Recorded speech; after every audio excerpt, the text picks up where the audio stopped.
Assalamualaikum waalaikumsalam. Assalamualaikum waalaikumsalam. Karena nanti masih ada saja orang yang terjebak dengan nafsunya. Masih. Dari yang paling sederhana sampai yang paling kompleks. Yang paling sederhana misalnya, maaf, yang suka dianggap ringan padahal berat, tentang sholat. Kan? Takwanya mengajak cepat siap-siap. Bahkan saking sayangnya Allah, sebelum subuh udah dibangunin. Haula wala quwwata illa billah. Subuh jam 4.35, jam 3 sudah dibangunin. Kadang-kadang caranya macam-macam. Anak dibuat nangis atau bermimpi sesuatu gitu kan? Macam-macam supaya Anda bangun, tingkatkan takwa pada Allah Subhanahu wa taala. Tapi kadang-kadang nafsu lebih diikuti. Tenang, baru 2:30, subuhnya 4:30. Kalau mau tahajud masih ada 2 jam lagi. Tuh, ikut mulai itu kan? Bangun lagi jam 4, tenang, 35 menit. Bukankah satu kali sholat paling-paling 5 menit? Kan? Masya Allah. Muncul lagi, ujung-ujungnya, jangankan tepat waktu, sholat subuhnya kesiangan. Dipanggil, 4.35, bangun jam 5:34. Bisa terjadi. Tapi kalau urusan bola, cepatnya luar biasa. Bangun sampai hafal, skornya hafal, pemainnya hafal, pencetak golnya hafal, macam-macam. Bisa terjadi. Sampai urusan yang paling kompleks. Maaf ya, urusan yang paling kompleks. Mohon izin, antum sudah diberikan rezeki yang halal. Sudah ada. Dan gak akan tertukar. Quran surah ke-51 ayat 22, posisi paling kanan agak ke bawah sedikit.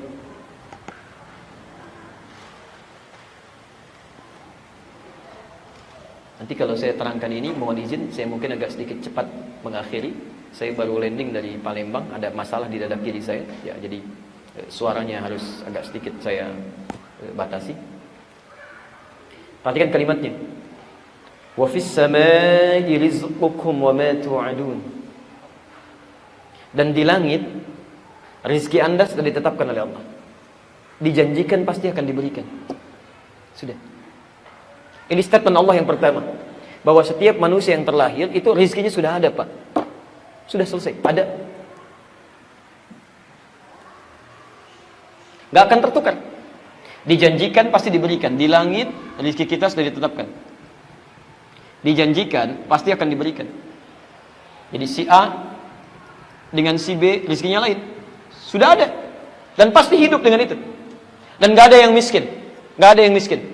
Kalau dia mau pilihannya cuma cukup atau kaya. Quran surah 53 ayat 48. Wa annahu huwa aghna wa aqna. Dialah Allah yang menjadikan seseorang kaya atau cukup. Gak ada orang miskin.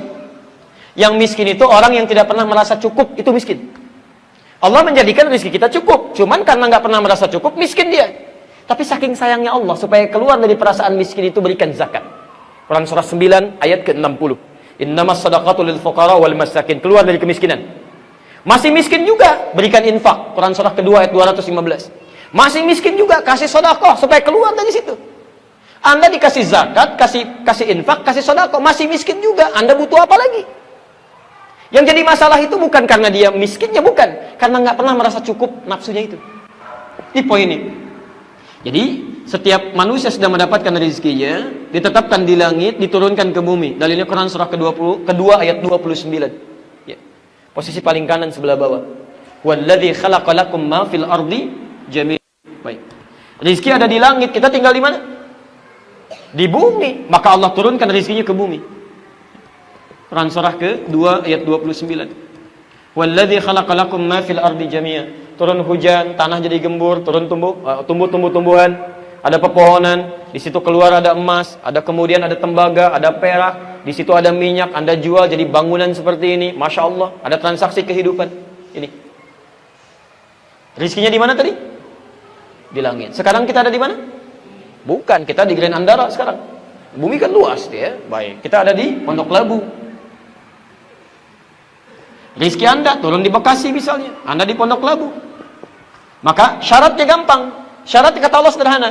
Quran surah kedua ayat 168, posisi paling kanan sebelah bawah. Quran surah 2 ayat 168. Ya ayyuhan nas, hei manusia, kulu mimma fil ardi halalan thayyiba. Silahkan kamu bergerak, bekerja, berusaha, cari kebutuhan kamu, cari makan. Maaf, kulu di situ itu kalau dalam ilmu balaghah disebut dzikrul ba'dhi yuradu bihil kullu. Disebutkan sebagian untuk menunjuk keseluruhan. Kalau dalam bahasa Indonesia ada kaidah sinekdok pas prototo. Disebutkan sebagian untuk keseluruhan. Pak, mau kemana? Mencari sesuap nasi. Padahal yang dicari berapa suap tuh? Termasuk untuk rumahnya, untuk mobilnya, untuk macam-macam itu sinektok pas prototo. Nah, kalimat Qurannya sederhana. Kalau Anda ingin mendapatkan rezeki, Allah sudah sediakan. Anda tinggal nyari aja. Begitu bergerak, dapat. Nggak susah tuh. Kami mau belok-belok ke sini di pinggir-pinggir. Prit, datang rezeki 2.000. Dan Masya Allah. Prit, 5.000. Prit, 2.000 lagi. Anda mau bergerak, tapi caranya halalan thayyibah. Cara yang halal. Jadi kata Allah, kami sudah titipkan untuk Anda semua ini, kami sudah berikan rezeki yang halal. Halal. Tapi ingat rumusnya. Setiap ada yang baik di takwa, selalu ada lawannya di fujur. Ketika ada halal, pasti ada lawannya. Apa lawannya? Haram. Haram diciptakan sebagai ujian bagi Anda untuk selalu berpikir pada yang halal.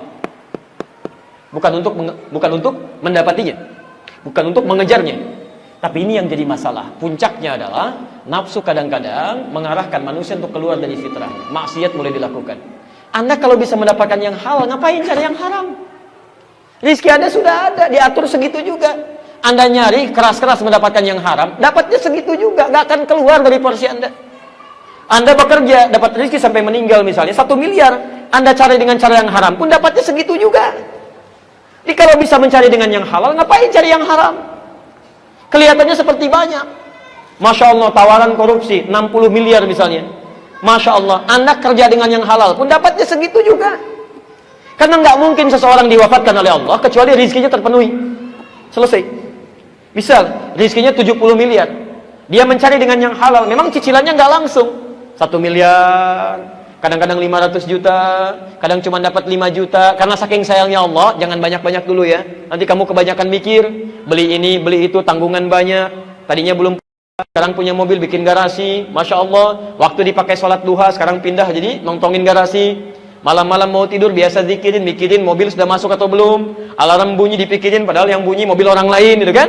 Nah, jadi kadang-kadang dijaga oleh Allah supaya nggak banyak capek kita.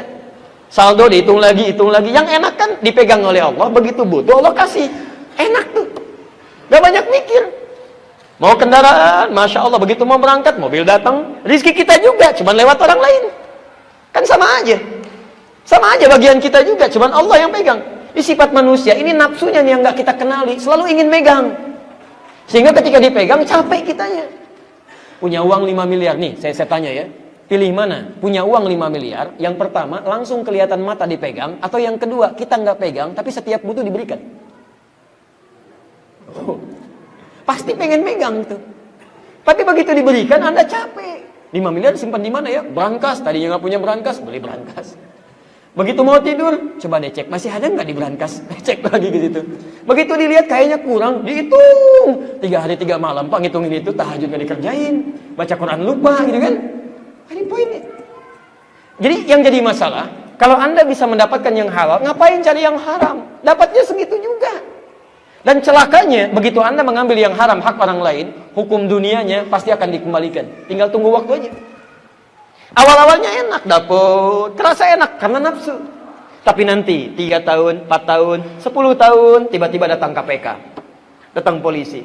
Sudah saking sayangnya Allah TPPU, ya, tindak pidana pencucian uang. Saking sayangnya Allah yang haram semua harus keluar. Ngambilnya memang cuma 5 miliar, tapi ketika diambil dirampas langsung 10 miliar. Karena yang 5 miliar itu digunakan untuk beli ini, beli itu, bercabang dia dirampas keseluruhannya supaya yang haram keluar. Masuk ke pesantren, ada yang disuka miskin, ada yang di macam-macam. Diisolasi supaya mendapatkan yang baik-baik aja. Anda kalau sudah diisolasi dari pergaulan yang buruk supaya mendapatkan kebaikan, masih berbuat buruk juga.